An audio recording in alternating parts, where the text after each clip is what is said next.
The holidays start at a cyclical time seasonally when, especially if you're in the Northern Hemisphere, where we're in the autumn and we're already starting to prepare for winter. But winter becomes this really powerful teacher if you can take the opportunity for this, because biologically and historically, winter is the season of slowing down, shorter days, hibernation, and conserving energy. But in our modern world, especially with the holidays, we're doing the opposite.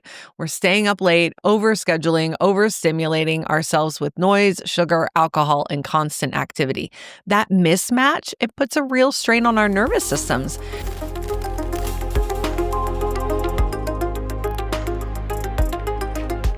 Today's conversation is about the nervous system and the holidays, why this season can feel like such an emotional roller coaster. And it matters because the stress, grief, or overwhelm you feel isn't just in your head, it's in your brain's old wiring, and it's coming alive at a brain-body subconscious level. And if you've ever felt hijacked by family dynamics, overstimulation, or the push-pull between rest and obligation, you're exactly who this conversation is for. What if those holiday triggers weren't about what's happening now, but about the neurotag your brain has been carrying for years? That's why a smell, a song, or a single interaction can flood you with emotions that feel bigger than the moment. In this episode, we'll explore how these patterns become emotional flashbacks, and more importantly, how honoring cycles of rest can shift the holidays from survival responses and replayed patterns into opportunities for growth and healing. Welcome to Trauma Rewired, the podcast that teaches you about your nervous system, how trauma lives in the body, and what you can do to heal. I'm your co-host, Elisabeth Kristof, founder of BrainBase.com, an online community where we use applied neurology and somatics for behavior change, personal growth, and resilience. And I'm also the founder of the Neurosomatic Intelligence Coaching Certification, an ICF-accredited course for coaches, therapists, and practitioners to bring the nervous system into all of the good work you do and create change at a root level. And I'm your co-host, Jennifer Wallace. I'm a neurosomatic psychedelic preparation and integration guide, and I bring your nervous system into your peak somatic experiences so that you're preparing for the peak, not just going for this big experience, and then you can embody the medicine and the wisdom and then carry that on into lasting transformational change. And I'm also one of the educators at the Neurosomatic Intelligence Coaching Certification. And whether you're listening on your favorite audio platform or you're watching us on YouTube, don't forget to hit subscribe because we've got a lot more to share with you this season on emotions and post-traumatic growth. So a huge part of this conversation is going to be talking about neurotags and how these impact our holiday experience. So I want to dive just a little bit into what are neurotags. When we talk about a neurotag, what we mean is a network of neurons that link a stimulus like a smell or a sound or even a body sensation to an output. That might be an emotion, a behavior, a physical response. And the brain uses predictive coding to work efficiently. If it recognizes one piece of a familiar pattern, it fires that whole network. So one small cue, like the sound of a raised voice, can bring an entire cascade of protective outputs, like shutdown or defensiveness or anxiety. And during the holidays, there are so many of these sensory cues tied to old experiences that it can feel like the past is bleeding into the present. And in a neurosomatic framework, it actually is. The past is becoming the present. In our body and in our brain's interpretation of reality, we are shifting states. And neurotags aren't good or bad. They're the ways that our brain works in order to help us survive and to make meaning of the world. But when they're shaped by trauma, they can make something as simple as a holiday song or a family dinner deeply activating when they're linked with those protective responses. And what's important to name here is that neurotags don't just live in our thoughts, they live in our bodies. They can activate muscle tension, shifts in breathing, gut changes, and emotional states before we're even aware of what's happening. So you might walk into a family gathering and immediately feel your stomach tighten, or hear a song on the radio and suddenly feel your tears well up. That's not you being too sensitive, it's your brain running an old prediction. And the holidays bring layer upon layer of these cues, which is why it can feel overwhelming or confusing when our emotional responses seem so big for the situation at hand. Every neurotag has a physical, emotional, and cognitive strand within it woven together. And that's why holiday cues can feel so powerful and total body. What we're really talking about here is this idea of neurons that fire together, wire together. Hebbian law in neuroscience. And in modern neuroscience, especially the theory of constructed emotions, this shows us that the brain doesn't operate in these neat compartments. It's not as simple as saying the prefrontal cortex shuts down under stress. Instead, all of our thoughts and beliefs are always being shaped by what the body is sensing, our interoceptive signals, our emotional states, and our physical experiences.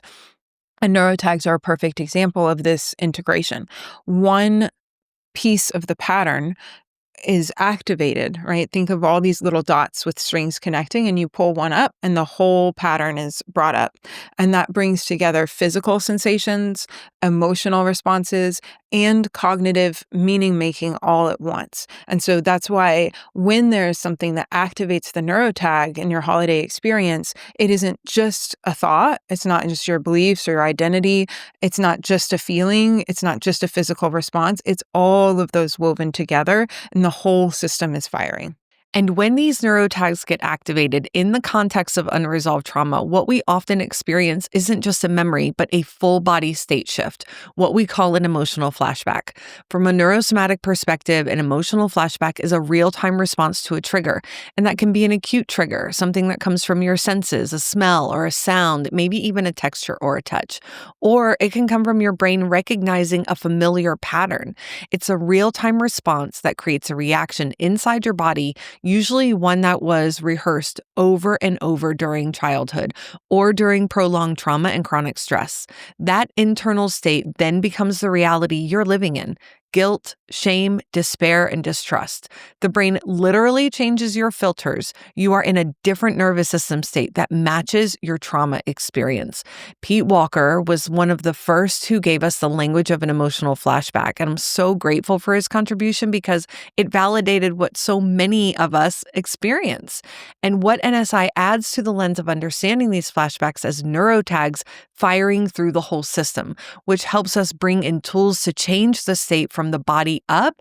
And it's not a regression, it's a recreation of reality, thrusting us into a new present moment. Yeah, I think that's so important to think about, that it is not, you're not just regressing to the past and you're not just remembering. Your whole filtering system is changing how my brain takes in and interprets information. And so my reality really is changing. And with NSI, we really have it's an empowered tool to help us shift our reality back. Yes. And even maybe in a more grounded state. Yes. Yes. When I come at creating that change from sensory input that changes my state, then I'm shifting the whole filtering system. Mm-hmm.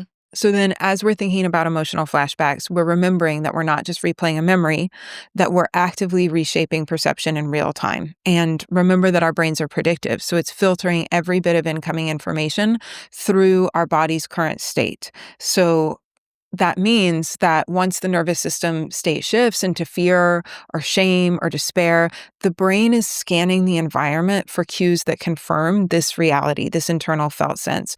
And that's what Lisa Feldman Barrett's research shows us, that emotions are constructed from interoceptive signals combined with past experience and prediction. So the external world is getting reorganized to match the internal state. And then how we interpret that internal state comes from how we construct those emotions from our past experience. And that's why we say story follows state. Once the body is in a survival state or a trauma-driven state, the mind creates a narrative that makes sense of it. And that pulls us right back into those old stories, maybe of unworthiness or danger or abandonment, these things that feel maybe very disproportionate to what's really happening. It's kind of like putting on a pair of tinted glasses. If the nervous system shifts into a state of fear or shame, it's as if you've put on lenses that only let you see the world through those colors. And the people, the conversations, the holiday lights, all of it gets filtered through that state. So if your body is in that state, that response, your brain will notice what's confirming the danger or what's confirming the state. So, for example, in the holidays, if you think about walking into a family dinner, if your nervous system is in a calm, connected, more regulated state, then the laughter, the music, maybe even a little bit of that fun chaos can feel warm and joyful. But if your body shifts into survival, it's like putting on that different set of glasses, and suddenly that same laughter might feel sharp or like it's directed at you. The music might feel overwhelming. Every comment lends itself to criticism or a different interpretation, right? Nothing outside has actually changed, but my brain is filtering it differently from that different perspective, that different state that I'm in. So again, this is this idea of the story that is being constructed in our mind is also following the state. Our body sets the filter, and then our mind builds the narrative that fits that. One of the most important first steps is simply recognizing what's happening. When you feel that wave of shame, that panic, or despair rise up, you can remind yourself, this is a neurotag, this is an emotional flashback, this is not my current reality. And that little pause of awareness helps break the automatic loop. The brain is predictive, so it wants to run the whole story, but when you name it, you start to orient yourself back into the present moment. Yeah, orientation is so powerful. And you can use your senses as anchors to bring your brain out of the old pattern into what's real now. So you could look around the room and name 5 colors you see. You could feel your feet on the floor. You could notice if there are any cues of safety available, like the warmth of a blanket or a sound that feels soothing, maybe a gentle movement. And it might seem simple, but these micro acts of orientation do start to send signals to the nervous system that this moment is different from the past. And once you've named it and oriented, then you can bring in some regulation tools to start to shift your state, just like we were talking about, maybe some respiration tools or sensory stimulus that can help you downshift the nervous system. Working with the vagus nerve, you can excuse yourself to go to the bathroom and do a couple of your tools. And that all helps you create that different internal state so that you can start to experience a new environment. And I also love having what we call somatic anchors, objects or practices that you can turn to as touchstones of safety. Some of our clients carry a smooth stone. Sometimes it's a soft piece of fabric, or maybe it's an essential oil that you can smell. And these sensory cues give our nervous system something concrete to hold on to when neurotags get activated. They work almost like counterweights, pulling you gently back into the present when your body wants to fall into the past. And also to pair compassionate self-talk with neurotools, with your drills, like, I'm safe now. This is a pattern. It is not my reality. And it's like modulating in real time. Yeah, when we start to understand emotional flashbacks as neurotags firing through our whole system, it really makes a lot of sense why the holidays can feel so overwhelming. The environment is full of sensory cues, right? And relational cues, family dynamics, financial stress, the sensory overload, all of that can activate those old states. And that's why I think it's really important that we talk about boundaries in this conversation too, because it's not just about time management or preferences. It's a core part of nervous system care by deciding ahead of time how much you can give and where you need to pull back. You're actually protecting your capacity and reducing the chance of falling into one of those flashback states. And those boundaries, any boundaries, they don't have to be dramatic or conflict heavy. Sometimes it's as simple as planning a shorter visit instead of staying the whole day, or giving yourself permission to step outside for fresh air when the room starts to feel really full. Scheduling downtime in between events can really be a lifesaver because it gives your nervous system time to reset. Boundaries like these make the difference between white knuckling your way through the holidays and actually being able to show up in a way that feels grounded and with your presence. Yeah, it's been so important to have these little boundaries that we can implement. Yeah. And really learning how to say no overall is a big deal. It is. And another piece of that learning how to say no is like no to the extras, the invitations, the obligations, the traditions that maybe don't serve you anymore, because it is so easy to get swept into doing things because we've always done them or because we don't want to disappoint people. But every time there's a limited amount of energy and capacity. And so every time we're doing that out of obligation or just habit, we are depleting ourselves. And then our system is under-resourced to be able to navigate some of this big holiday stress. So really making some time to intentionally choose where you want to invest your energy is a way of honoring your body's capacity. And that is a form of post-traumatic growth in itself. Yeah, and I love that reframe because boundaries can feel scary and they can even feel selfish, but they're actually protective and deeply compassionate, not just to yourself, but to the relationships that we live in. And they allow us to preserve energy that we need for moments and the people who really matter to us. And from a nervous system perspective, every time that you practice saying no is in service of your well-being, you're creating a new neurotag, one that links the holidays with safety, respect, and choice rather than one with depletion.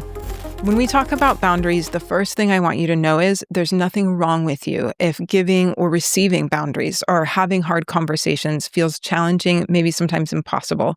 This isn't a personal flaw or a lack of willpower. It's a protective adaptation that lives in your nervous system. Your brain learned early on that social connection is a survival need. So when a boundary feels like it might threaten attachment, your system treats it like danger, often pushing you into fawn, freeze, shut down, reflexive responses.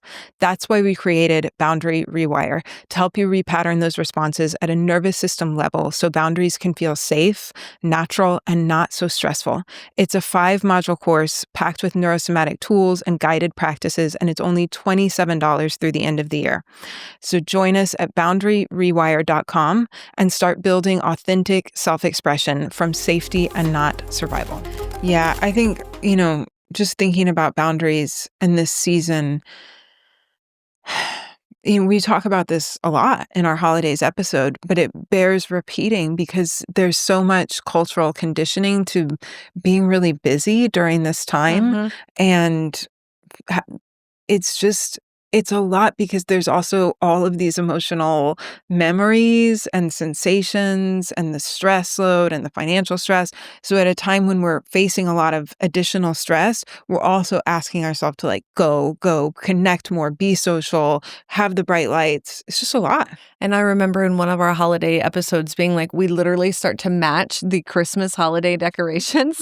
And that's We're the blinking lights. We're the blinking lights. We're the glitter and the fanciness. And it's it's a lot to keep up with, to just be presenting all the time. And then am I really present for any of those interactions? Am I really getting the connection that I want from these experiences? Probably not. I can tell you no, because we'll get into it later, the coping mechanisms that come with the holidays. I was definitely disconnected from myself. I might have been the life of the party at some holiday was binge season. But totally. It is binge. It's binge season. Yeah. And it starts really at Thanksgiving, or maybe even Halloween for some folks who have trick-or-treaters. Yeah, it really started like that for me. And so then you're using food as a coping mechanism, also as a way to dissociate. And then there's all that pressure about what comes in the new year. And so you're setting up that cycle of restriction. Yeah. And then binge. And even with alcohol, right? Even if I wasn't drinking enough for my own security, there were people in my family who were drinking a lot that were really unsafe to be around. Yeah. And that created so much more stress. Me and then too. The alcohol on top of it to almost self-soothe, but then the hypervigilance, it's really a recipe for an internal disaster and really the emotional flashback. Yeah. Fear. So much fear. Yeah. So much fear. Fear of belonging, fear of disconnect. It's a really tug of war. Yeah. And another really important thing to think about when we're thinking about these boundaries is the cycles that we want to naturally honor, because that is a very natural boundary to consider during this time, is that our brains and bodies are designed to move in rhythms. We have circadian rhythms, seasonal rhythms, menstrual cycles, if you have a female body and nervous system. And these cycles help us to regulate our hormones, our immune system, but so many things I was going to say, but trauma often pulls us out of these rhythms. Trauma and the world, the way that our society is set up, often pulls us out of these rhythms. And then that's training our nervous system to live in constant overdrive and to ignore our cues for rest, to become patterned to feel at an internal level like slowing down is not safe. And neuroscience shows us that the nervous system thrives when it's able to modulate between activation and recovery instead of getting stuck in those chronic F responses. When we resist or override these natural cycles, we end up depleted. And when we are able to move in alignment with them, we're building capacity for that scale of modulation and to have the rest that we need to recover and adapt to stress. And the holidays start at a cyclical time seasonally when, especially if you're in the Northern Hemisphere, where we're in the autumn and we're already starting to prepare for winter. But winter becomes this really powerful teacher if you can take the opportunity for this, because biologically and historically, winter is the season of slowing down, shorter days, hibernation, and conserving energy. But in our modern world, especially with the holidays, we're doing the opposite. We're staying up late, overscheduling, overstimulating ourselves with noise, sugar, alcohol, and constant activity. That mismatch, it puts a real strain on our nervous systems. And integration means choosing intentional winter moments, even inside all the busyness. Lighting candles, taking naps, letting your body sink into parasympathetic recovery, because those pauses aren't indulgent, they're biologically necessary. And so all of this, it's not just a nice idea to think about the winter and slowing down, but it really is important for nervous system health and honoring that capacity. And then as we're talking about cycles, we also wanted to talk a little bit about the female cycles that we want to start to honor. We've touched on this in episodes with Veronica Rotman, but really thinking about planning our lives to be in congruence with that cycle. We know that female brain and bodies shift across the menstrual cycle. During the luteal phase, stress sensitivity is higher and tolerance for overload is lower. During the follicular phase, we see more flexibility, more creativity, more resilience. And so we want to be able to map out these phases, even if we're not experiencing a cycle, right? Even if we aren't someone that does, we can still think about these rhythms. There have been many studies looking at athletes who train in sync with their menstrual cycle, and they not only perform better, but they have fewer injuries and faster recovery times. And broader research shows that women who plan their work and their rest around their cycles report lower burnout and improved well-being. And so it's a reminder that our nervous systems are very dynamic, and there are all these natural cycles that interplay with one another. And so our capacity is never static. It shifts, and we have to check in with ourselves regularly and honor that capacity for nervous system health. I'm also someone who looks to nature and looking at what happens in my garden. When the plants start to turn in and they die, it's like, okay, I need to be mimicking what I'm seeing in nature. And even if you don't get a cycle, and I'm someone who doesn't cycle any longer, I use the moon phase as a guide often, where that new moon represents menstrual cycle of rest, reflect, and release. And then we have the waxing moon, which is follicular. It's growth, it's planning, it's energy rising. And then we have the full moon cycle where it's ovulatory. There's connection, visibility, and peak energy. And then with the waning moon, that represents more of a luteal phase where we have completion, discernment, and winding down. And so then we have these transitions into the holidays. And what does this mean for the holidays? It could look like giving yourself extra buffer time. If you're in your luteal or menstrual phase, planning shorter visits, taking breaks, saying no to events that would push you into overwhelm and overload. If you're in your follicular or ovulatory phases, that might be the moment to lean into connection, creativity, and gathering with others. And beyond menstrual cycles, we can all practice honoring the energy of winter by building in rituals of rest, journaling by candlelight, going for quiet walks, or simply just slowing down the pace of the day. And these small practices not only support our nervous system now, but they help us to rewrite the neurotags of the holidays into something more restorative. Nervous system regulation isn't linear, it's cyclical. Nervous systems thrive when we align with the cycles instead of resisting them. I think circadian rhythm is another important cycle to remember here. Because our circadian rhythms, that's the 24-hour cycle that regulates our sleep, our energy, our hormone release, and even impacts our immune function. And so that is another layer to this. As you mentioned, Jen, in the winter months, there's less natural light. Our biology is wired to produce more melatonin, to feel sleepier, to conserve energy. But again, we are overriding that by keeping the same fast pace year round, staying up late. There's the parties, there's all of the artificial light, there's pushing through fatigue.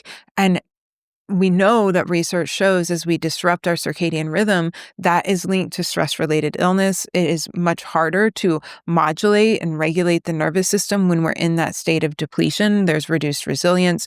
So it's also about giving ourselves permission to rest more in the winter for nervous system health and aligning our body with menstrual cycles, seasonal cycles, circadian rhythm, all of the things that we want to think about to be those natural boundaries that we can start to put into place. Since I put into place circadian rhythm boundaries, for a while now, it's something that like I try to go to bed at particular times and rise at particular times, and matching that energy of the circadian. And when I go off of that, I do notice those mood disruptions. I feel so bad.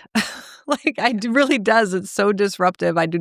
It's almost like I can't believe I used to live like that. Yeah, it is. It's really taxing. It really lifts the stress load. And we talked about this a lot in our sleep episode, maybe even in metabolic health, but trying to get natural light in the morning. And then in the evenings, one of the things that we always do is like we turn off all the overheads and there's just a few dimmer, warm light lamps, you know? Yeah. Being mindful of screen time. My blue blockers have served me amber-colored so much. blue blockers. And even, like you said, just changing some of the lighting, and those small steps make such a huge difference because naturally, cyclically, our bodies are naturally set to switch into winter mode. So by that slowing down, storing energy, going to bed earlier, while the holidays are pushing us into the exact opposite place. It's like it's still summer, right? Bright lights, late nights, packed calendars, constant stimulation. And that mismatch is really tough on the nervous system because instead of following the cues for rest that circadian rhythm and seasons are giving us, we override them.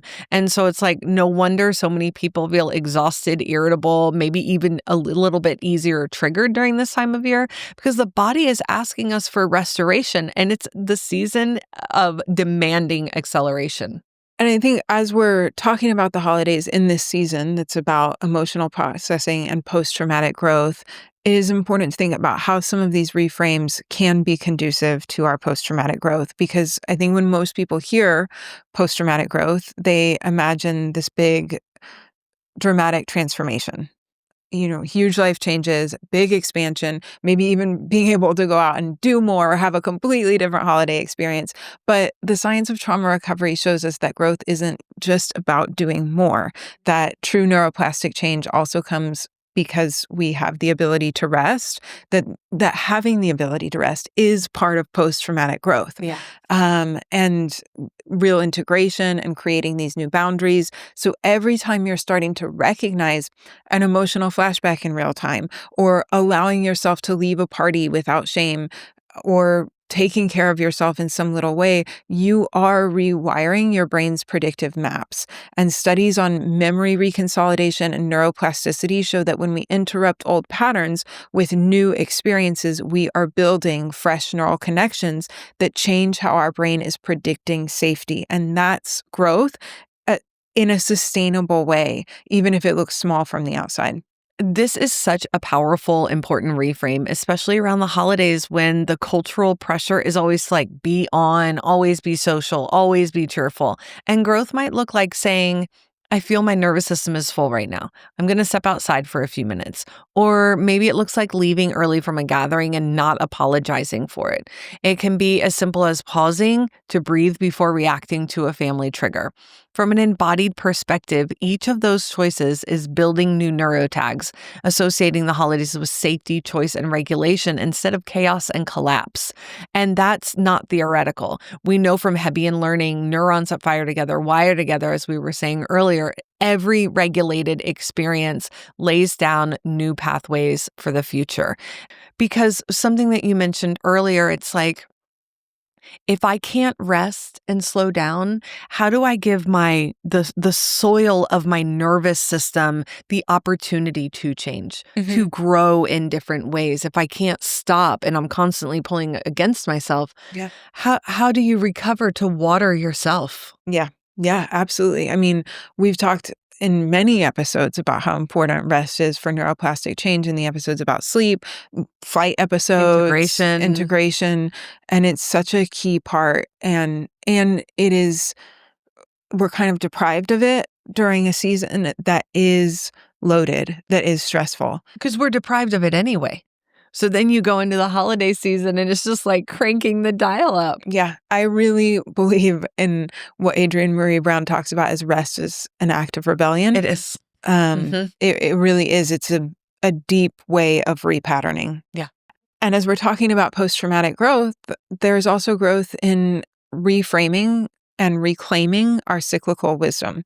Neuroscience shows that oscillation between stress and recovery, between activation and rest, is essential for resilience. For example, when we're talking about vagus nerve health, we are talking about the ability to rest and recover, to come into that parasympathetic state. And when we look at heart rate variability, that is how much our system can modulate between these periods of activation and recovery on a very second by second basis. So when you're taking a compassionate pause or you're choosing rest over performance, you're strengthening your nervous system's adaptability. And that is really what we're going for here, is a nervous system that has the skill of modulation, that's flexible and dynamic. And so growth means that we do start to know when to push and when to rest and how to align more with nature. And I love that. I just love aligning with nature because it highlights that integration is just as valuable as effort. This is what we talk about in the whole integration episode, right? Like even for the peak, you can have the peak, you can have this big moment, but it's integration that really supports the change and the movement of what you desire forward. And I think that also lends to how we talk about integration in the micro to macro in our brains, right? In our bodies. This is how muscles grow, how the repair and strengthening happens in the rest phase after the workout, not during the exertion itself. The nervous system works in exactly the same way. Those moments of journaling, walking quietly outside, or simply lying down with a weighted blanket after a full day, these aren't extras.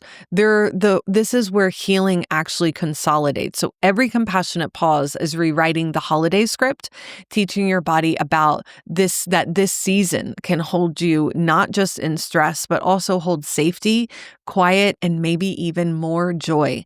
So as you think about your own holidays, ask yourself, what's one small act of rest, one boundary, or one regulation tool that you could give yourself this season? It doesn't have to be dramatic. Every single compassionate pause can be an act of growth because each time you choose differently, you're literally rewriting the story of your nervous system and the nervous system story that happens during the holidays. So in the spirit of the holidays and slowing down and resting, we'll be taking a break. Yes. And we have some amazing older episodes that really weave into this season that are coming. We'll be doing integration and peak somatic experiences, as well as some really important episodes about emotions. Yeah, emotional flashbacks. Emotional flashbacks we're going to bring. So keep listening. And then if you want to stay connected with us more in real time, you can always join us on rewiretrial.com to keep learning these tools, resourcing your nervous system as you move through the holidays, and keep connecting with us. And that alone is going to allow you the opportunity of choosing one tool and helping you set that one little boundary, that one takeaway from your schedule, or maybe even change a seasonal ritual altogether. And so if this conversation resonated with you, I invite you to share this conversation with someone who is meaningful in your life that you know needs to slow down during this time, or that you know shows those signs of holiday worn. The holiday wear and tear. The holiday wear and tear, that's exactly. And so from our nervous systems to yours, we wish you a regulated, safe, and happy holiday season. When I think about boundaries, I don't think about hard rules or ultimatums. I think about alignment, about being so attuned to my own truth that I can stay open while still honoring myself. Boundaries aren't about control, they're about connection. They're a deep return to self, to knowing what safety and authenticity feel like in your body. And when we can hold boundaries from regulation and not reactivity, they actually make our relationships richer, not smaller. That's the heart of Boundary Rewire. This course helps you rewire your nervous system so you can give and receive boundaries from a grounded, authentic place. It's packed with practices, tools, and guided support, all for $27 until the end of the year. Go to boundaryrewire.com and join us. This isn't about building walls, it's about coming home to yourself. Join us at boundaryrewire.com.